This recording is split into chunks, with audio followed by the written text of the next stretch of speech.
Olá, mundo político agitado. A gente vai tentar fazer uma repercussão desses eventos mais recentes na condução da política econômica e no debate sobre estabilidade do governo. Uma das características peculiares do Brasil na era da crise por conta da pandemia é justamente associar eventos negativos do ponto de vista da saúde pública e da atividade econômica com um debate relevante no campo político institucional.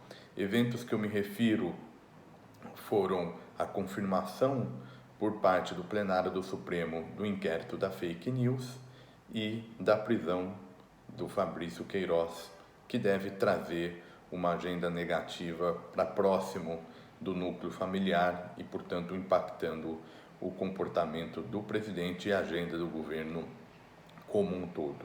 O ponto de partida, me parece, é que reforça o quadro de que são as instituições judiciais, nesse momento, o principal canal de transmissão do problema político para a agenda do governo. A gente viu mais recentemente uma mudança na comunicação e nos sinais emitidos pelo presidente Bolsonaro. Se a gente olhar um pouco com cuidado as manifestações em redes sociais, elas se deslocam de críticas mais enfáticas à política tradicional, naquela imagem de restauração da política, em direção ao conflito com o poder judiciário.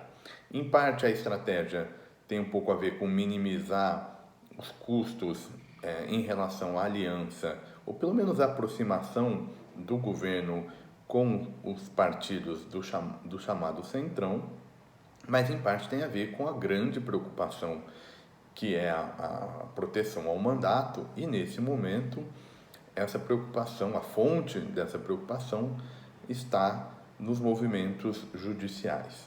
O que me parece que aconteceu ao longo do tempo foi a criação de um movimento de coesão dos juízes, no caso do STF, né? Ou seja, uma postura mais institucional após uma sequência de manifestações que tinham o Supremo como alvo principal, né? Deslocando novamente da questão política. O Supremo, nessa era de judicialização, se torna cada vez mais um ator político. Ele não consegue minimizar essa participação. Então, à medida que a política vai gerando conflito, a quantidade de questões que demandam manifestação do Supremo vai aumentando, né? Então, e a gente percebeu a partir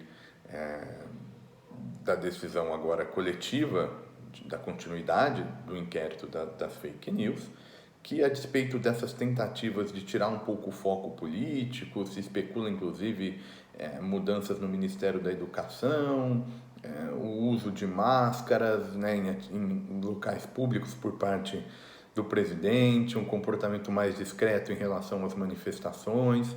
Todos esses movimentos, eles são bastante irrisórios diante das grandes questões que estão colocadas para apreciação e deliberação dos juízes, seja no âmbito do Supremo, mas sobretudo no âmbito da Justiça Eleitoral, de um processo que pode eventualmente resultar na cassação da chapa presidencial, claro que abastecido pelos desdobramentos desse inquérito da fake news. Então, acho que esse foi um ponto importante, a maioria formada no Supremo.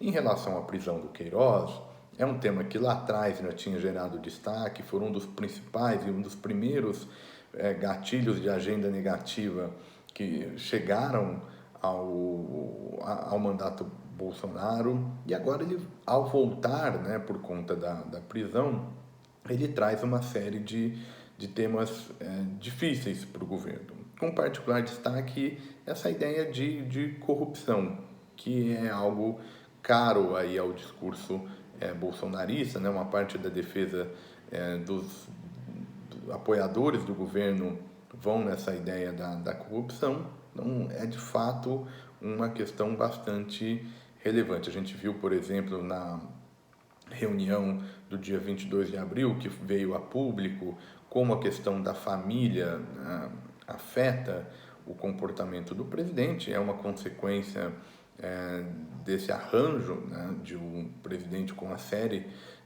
de filhos participando da política, e, portanto, essa é uma ligação que, de fato, se tornou marcante na era bolsonarista, e com agora esse novo episódio é possível que se tenha uma tensão ainda mais relevante.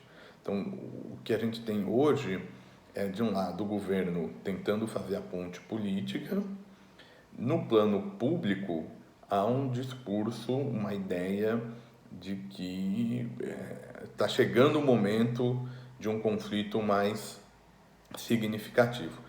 É aí que entra a questão das Forças Armadas. A gente viu o Tribunal de Contas da União demandando estudos em relação à militarização do governo. Então essa é uma agenda que está ganhando força também. As Forças Armadas entraram num processo de barganha em relação ao poder judiciário. Então a gente vê essa preparação e, do outro lado, o judiciário continuando com essas investigações. No meio disso fica a política. Fica uma política que, por hora, não encampa as teses de impeachment. Diversos líderes, mais recentemente, foram em direção contrária a essa ideia e, ao mesmo tempo, tenta fazer a aprovação das medidas para combater a pandemia. Com esse cenário que a gente está descrevendo, com esse ambiente, é difícil imaginar um controle da agenda por parte do executivo nesse processo. Então, isso é algo que merece atenção na discussão do impacto econômico. Então, está se tornando cada vez mais fundamental que essa aliança do presidente com os partidos do Centrão resulte na eleição de nomes para a presidência das casas mais próximo ao Planalto, porque, do ponto de vista do ambiente, é ainda um quadro marcado por muita incerteza, muita tensão, e naturalmente isso vai ter custo para o tipo de agenda e para o sucesso do governo de encaminhar pontos da questão econômica.